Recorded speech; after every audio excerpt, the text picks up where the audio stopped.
Hi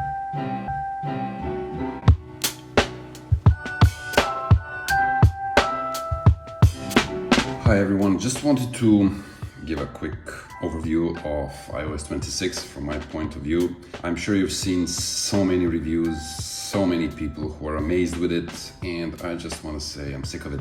Overall, I like the new iOS 26 and I'm using the developer beta, this is beta 3. I'm using it on my iPhone, I'm using it on my iPad and my watchOS. And there are some nice updates. I wouldn't call it a breakthrough update. People who are kind of praising this glassy look, I think they're just doing it for the money, to be honest. So the idea is that yes, it's nice, it looks good, it's okay, but it's not something that is worth like praising like the biggest change in the history of iPhone. No, see, it looks the same. Apart from the fact that you can actually change it and you have these small glassy thingies, you can customize it, and then you have this clear look, which I personally hate. I couldn't use this. I've tried to, but I cannot. Tinted is the same as it was before, so there is not much of a change there. It looks slightly better in my opinion. And again, it's all subjective. So I'm using this default auto and light or dark mode, which I'm used to.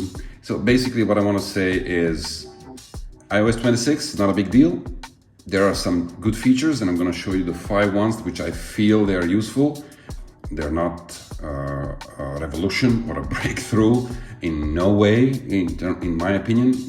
But the idea is that I've singled out 5 different features which I like, and one of these is the lock screen, the way it looks like. Again, not a breakthrough, but it's a change.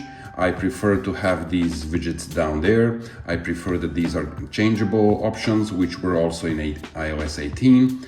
And I like these big clocks, but again, it's a subjective feature. Some people like it like this, I like it like somewhere in between. You have nice, changes in the wallpaper, but as always, Apple is very, very cheap when it comes to having new wallpapers. So again, nothing major, but it's nice.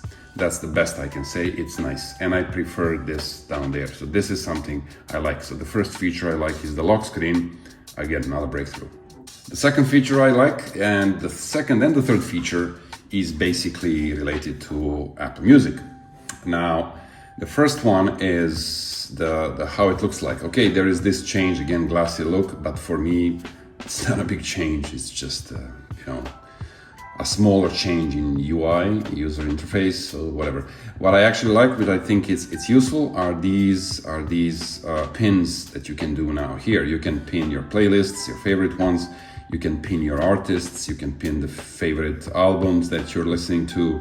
So you can just long click and you can pin the album to your library and it's gonna be shown here, so for easy access. I think this is useful, not a breakthrough though, but still, like in WhatsApp or iMessage, this is something that is useful. And once you click on the songs, it looks the same. So there's no big change in this regard. Another feature that I like in music, and I will show you in a bit, however, it doesn't work perfectly all the time. Let's find music, blah, blah, blah. There it is. And this is the feature. I always liked the song transitions that existed in Spotify, and then they were introduced to Apple Music as well. But instead of cross-fading the songs now, you have this option to auto-mix the songs. So the algorithm just chooses a moment when they will transition to a new song, and then it kind of adapts the BPM, the tempo of the song, and kind of moves to the next one. Sometimes it sounds very nice, sometimes it doesn't, depends on the songs. I completely understand that these things cannot be perfectly made, but if you like this, so let's just give it a shot.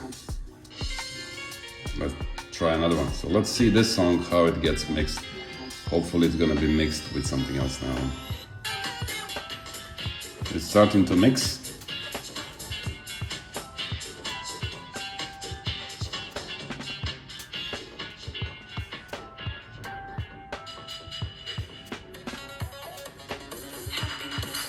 depends on the song, as I said. So you might like it, you might not like it. Sometimes it's gonna happen earlier, sometimes it's gonna happen later. Depends on the algorithm. So that's the option number 3.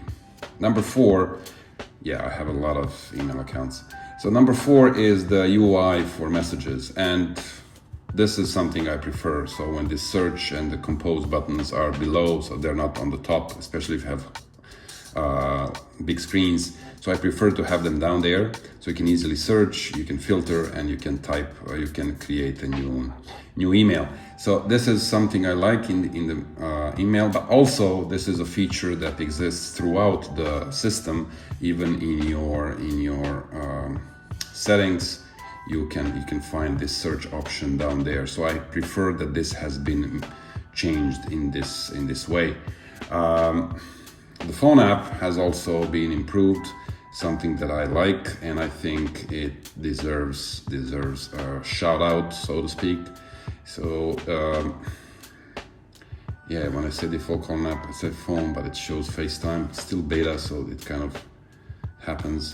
There's this option now to tap recents to call, because now if you tap on the recents, then it will just bring you information about the contact. It's not gonna call immediately, but you can just turn it on to have it as it was before in iOS 18. I prefer this because it stops me from calling the numbers when I didn't want to call them, so it's kind of a cool feature. Small one, again, nothing really breakthrough.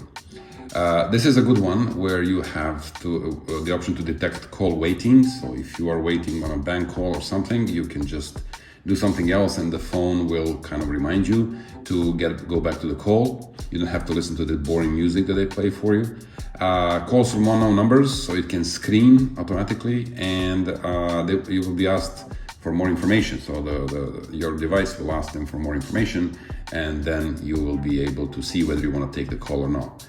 And also call filtering, which you can move the unknown callers to a special list. So you have one list, like in messages, you have unknown callers, unknown senders, and you have the known ones. So this is kind of neat feature. And you can transcribe the voicemail, which is also a cool feature. So these are the 5 things I really love about iOS 26. Another option that I like is that now you can actually, okay, see, this is the bug, that you can change the background of your messages. So it's a neat feature, but again, nothing breakthrough. Thank you for watching this boring video.